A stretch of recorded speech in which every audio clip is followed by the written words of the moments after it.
Come on, Chiefs Kingdom. We're bringing you the hottest Chiefs discussions, and today, we're talking about a potential blockbuster trade that could shake up the entire offense. It's great to see fans of all ages, but first, make sure to hit that like button if you've been a Chiefs fan for over 20 years. It's great to see fans of all ages.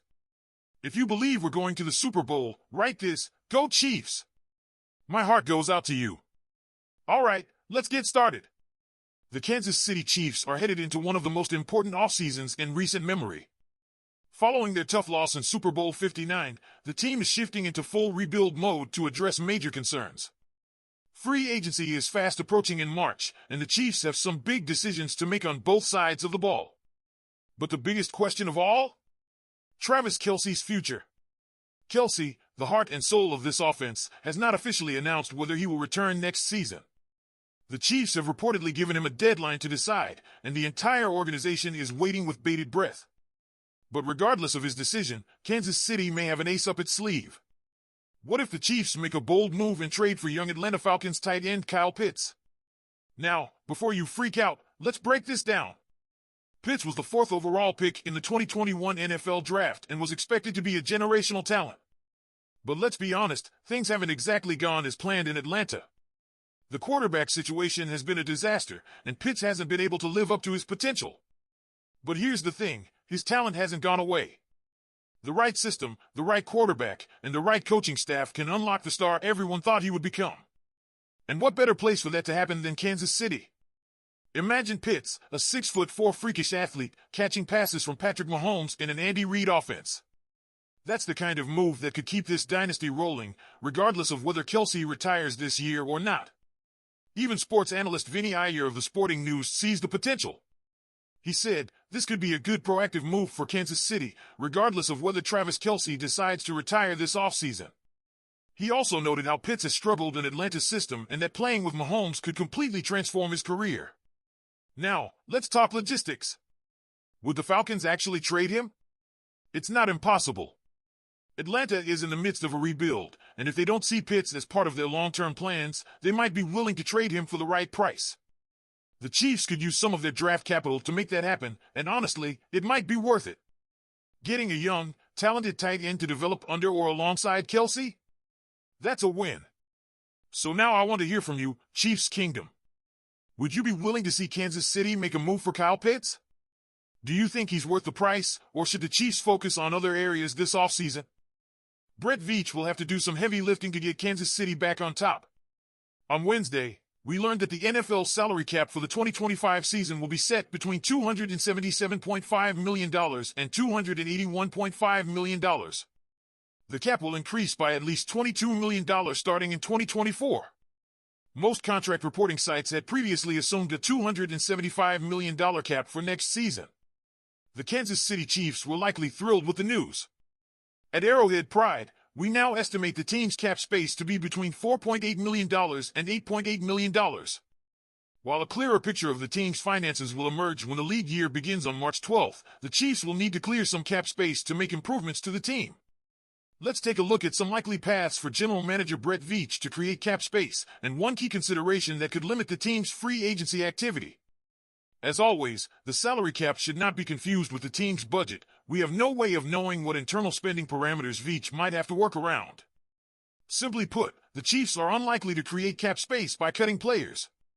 The only two players the team would see a windfall from moving are likely future Pro Football Hall of Famers who aren't expected to finish their careers anywhere else.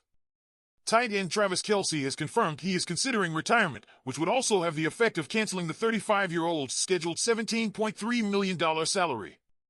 Kelce would leave behind a small dead money loss for a previously paid prorated bonus fee. The Chiefs could raise $16 million if they moved guard Joe Thuney. However, after previous restructurings of his contract, he would be leaving behind nearly $11 million in dead money. Assuming Thuney returns to left guard when he returns to the field, $16 million is actually a bargain in the current offensive line market for his services. While some of the team's 2022 draft picks saw mandatory raises for 2025, players like linebacker Leo Chenal and cornerback Joshua Williams likely won't count against the salary cap this offseason. As in the past, the bulk of Veach's work will come through restructuring existing contracts. Across the league, all eyes are on quarterback Patrick Mahomes and his $66.3 million cap number.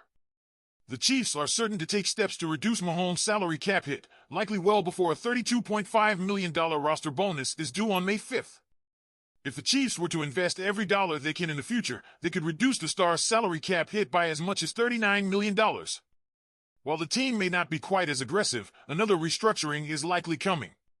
When Mahomes and the Chiefs agreed to a new contract structure in 2023 to boost their cash flow, it was reported that the parties intended to revisit the deal entirely after the 2026 season. However, in 2025, the quarterback market appears remarkably stable, with nearly every eligible star passer signed to a long-term deal. While the Chiefs will likely use the existing contract as a benchmark once or twice more, the possibility of Mahomes and the Chiefs moving forward and agreeing to a new deal shouldn't be ruled out. The worst-kept secret in NFL finance is that most monster contracts are designed to be restructured after the first season. Defensive tackle Chris Jones, currently on a $34.9 million cap hit for 2025, is no exception. With 4 seasons remaining to distribute a restructure, expect the Chiefs to potentially maximize the savings on Jones to free up as much as $20.7 million. Kelsey and Thuney are both entering their final seasons under contract, making traditional restructures of their high salaries impossible. While the Chiefs traditionally avoid years without pay to continue spreading out pay, an exception for one, or both, of the veterans, allowing a year-to-year approach for the remainder of their careers, wouldn't be surprising. One unlikely candidate for a restructure is tackle Jawan Taylor. While his 4-year contract signed in 2023 proved controversial, he will likely remain the team's starting right tackle in 2025. While the Chiefs have stood by Taylor through thick and thin, expect VEACH to value the $20 million in 2026 salary cap space potentially gained by releasing Taylor after next season. A common misconception about NFL free agency is the amount of immediate cap space that often exists. Track will see a curiously small 2025 salary cap hit built around a prorated signing bonus, followed by ballooning figures in coming seasons. What a team does in 2025's free agency will effectively be spending its 2026 salary cap. The Chiefs currently face major questions about 2026. Mahomes and Jones are already on the books for high cap numbers in 2026, which will only grow after likely restructuring this spring. This is another reason that a new deal for Mahomes may make sense this offseason. The Chiefs currently do not have a known solution at left tackle, one of the most expensive positions to fill on the free agency market.